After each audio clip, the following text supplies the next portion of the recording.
On a beach in Dorset, a fossil hunter stops over a lump of rock the size of a loaf of bread. It is far too heavy, and it is studded with the tips of teeth. It is the front of a snout, and the animal it came from is still locked in the cliff above him. When the rest is finally cut free, it will be a skull nearly 2 meters long, 6 feet of bone, more than 100 blade-edged teeth built to shear through flesh and crush what is left. For a stretch of the Jurassic, the creature it belonged to may have been the single most dangerous animal in the sea, and most of it is still in the cliff. The beach sits at Kimmeridge, on the southern English coastline known as the Jurassic Coast. This is the same stretch of shore that gave up the first ichthyosaur and the first plesiosaur skeletons ever described, found by the fossil hunter Mary Anning 200 years ago. It has been handing back sea monsters for a long time. The fossil hunter was Phil Jacobs. The piece in his hands was about 16 inches of fossilized snout, and he knew at once what it meant. A snout that size meant a skull, and a skull that size, still buried in a crumbling cliff, would not last long once the sea worked in behind it. The piece was far too heavy to carry, so he buried it in the shingle, marked the spot with a length of wood, and went for help. He brought word to the Etches collection, the museum of Jurassic marine life built around the life's work of the fossil collector Steve Etches. Etches sent a drone up the cliff. Roughly 11 meters above the beach and 15 below the crumbling top, the camera found the rest of it, still set in the rock, tilted onto its back where the animal had settled. Getting it out was less an excavation than a rescue. Etches and the fossil preparator Chris Moore abseiled the cliff in 5-hour shifts across 3 weeks of high summer, netting loose rock so it could not fall on them, cutting a shelf into the face and sealing the bone under foil, and plaster stiffened with wire. The skull was far too fragile to lower to the beach, so it went up instead, packed inside a box a local farmer built to stay perfectly level as it was dragged over the top. They freed it on the last day they had, in the final hour of light. A single winter storm, and the sea would have taken it first. A brief note before going deeper. The research behind each Bone Atlas episode runs long, and the difference between an episode that reaches a few hundred people and one that reaches a few 100,000 often comes down to a like or a subscribe. If this is worth seeing more of, please consider giving a like or subscribing. Now back to the story. The water that Skull sank into looked nothing like the channel above it now. In the late Jurassic, a warm, shallow sea spread across most of what is now Europe, a subtropical seaway broken by low islands. Coiled ammonites and bullet-shaped belemnites drifted through it, fish moved in shoals, and marine reptiles of every build, from dolphin-shaped ichthyosaurs to slender sea crocodiles, hunted through it. The gray mudstone of the Kimmeridge cliffs is the still, oxygen-poor floor of that sea, which is exactly why its fossils come out so clean. And the animal in the cliff ruled it. The skull itself is close to 2 meters long, about 6.5 feet, longer than a tall man stands. Cleaned of rock, it still weighs more than half a ton. Steve Etches spent close to a year lifting the last of the stone away by hand with fine tools and a jet of air, until roughly 130 teeth stood clear, each one triangular and finely ridged along its edges. The finished skull was so large it would barely pass through the door of the preparation room, and heavy enough that it nearly brought the table down beneath it. These are not teeth for gripping and holding. They shear through an animal and crush what is left. Most fossils of this kind are scraps, a loose tooth, a broken jaw. This one is near enough whole, down to the thin bones at the back of the palate that almost never survive.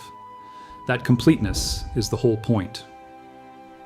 A fragment shows only that an animal was here. A skull this intact shows how it lived. The animal was a pliosaur, the short-necked branch of the plesiosaur family, and it was built nothing like the long-necked plesiosaurs most people picture. It carried an enormous head on a short, powerful neck, on a barrel-shaped body driven by 4 long flippers. It did not swim like a fish, sweeping a tail from side to side. It flew through the water, beating 2 pairs of flippers in sequence, cruising for distance and then accelerating hard onto a target.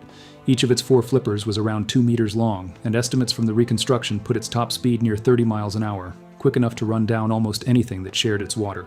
Whole, the Kimmeridge animal ran between 10 and 12 meters, about the length of a city bus, longer nose to tail than a Tyrannosaurus rex, and unlike a Tyrannosaurus, it hunted where nothing could climb a tree, dig a burrow, or reach dry land. The 4-flipper stroke was not only for cruising. It let a pliosaur hold itself in the dim water below its prey, then drive upward in one burst and strike from beneath. In an open sea with no cover, the attack came from the single direction the animal above could not watch, and it was not a freak. In 2012, a team led by the paleontologist Espen Knutsen described another giant pliosaur, this one from the Arctic island of Spitsbergen, an animal known for years only by the nickname Predator X before it earned a formal name. It was built to the same scale, and it belonged to the same genus, Pliosaurus. Two of the largest hunters the ocean's ever produced, separated by thousands of kilometers of Jurassic Sea. The giants were not an accident. They were the shape this family kept evolving toward. For all its size, the pliosaur was still a reptile that breathed air, surfacing between hunts the way a whale does, and like the rest of its family, it never returned to land to breed. The fossil record shows the plesiosaur group gave birth to live young in open water, carrying a single large pup rather than laying eggs on a beach. An animal this size began life already large, already a hunter. That trend has a direction to it. Across the Jurassic, the pliosaurs pushed steadily toward bigger skulls, heavier jaw muscles, and teeth made for cutting rather than snagging, until the last and largest of them, the animals of this Dorset coast, had nothing left to answer to. Which brings the story to the one feature that made a pliosaur matter to everything around it: the bite. In 2014, the paleontologist David Fofa and a team modeled the jaws of another giant pliosaur from this same coast, recovered earlier at Weymouth Bay.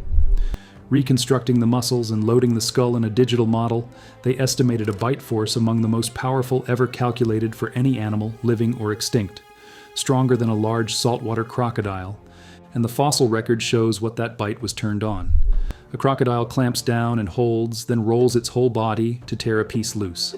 This animal needed none of that. Its jaws drove those ridged teeth clean through bone and cartilage and took a section out of prey in a single closure. Bite marks matching the tooth spacing of a giant pliosaur turn up on fossils across these seas, and some of them sit on the bones of other pliosaurs. The largest hunters in this ocean were, at times, feeding on each other. These were not disposable animals. A related giant recovered in Wiltshire preserves a worn, arthritic jaw joint, the record of a long life spent biting down with tremendous force. A pliosaur grew slowly, lived long, and held its place at the top for years, not for a single season. Raw power does not make a predator on its own.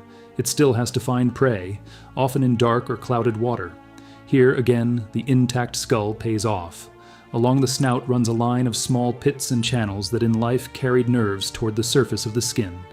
In living crocodiles, the same structures hold pressure receptors fine enough to feel a single drop of water strike the surface above.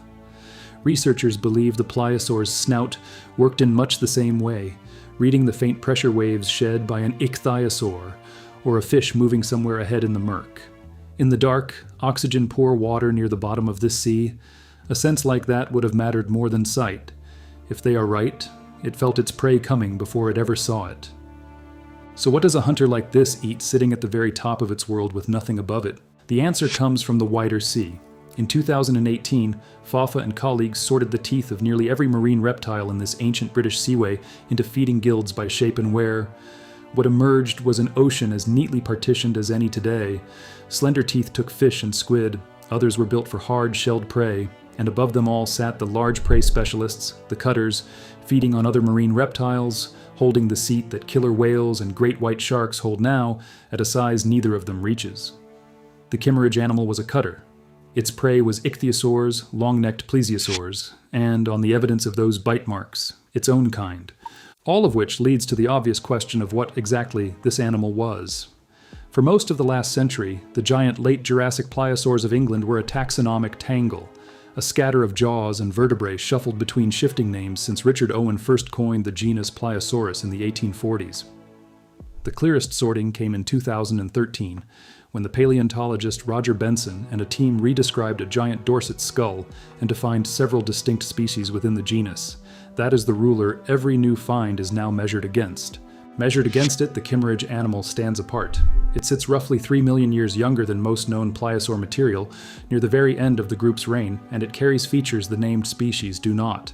The team studying it believes it may be a species new to science, but that claim has not yet cleared the step that makes it official. The animal has been excavated, studied, filmed, and displayed, and it has still not been formally named in a peer-reviewed description. Until that paper appears, it is precisely a probable new species, and Bone Atlas will claim no more for it than that. The giants did not last. Within a few million years of animals like this one, the whole lineage of ocean-ruling pliosaurs faded from the seas, their place at the top taken in time by the mosasaurs, a different group of marine reptiles entirely. The Kimmeridge skull belongs near the close of that long reign, one of the last of the true giants. There is a reason that description is not yet finished. This skull is only the head. The rest of the body, 10 meters or more of vertebrae, ribs, and those 4 great flippers, is still in the cliff, running back into the rock from where the head was cut. Recovering it would give the first true measure of the animal, the real length of its body and flippers, and the rest of the anatomy needed to finally settle whether it is the new species the team suspects.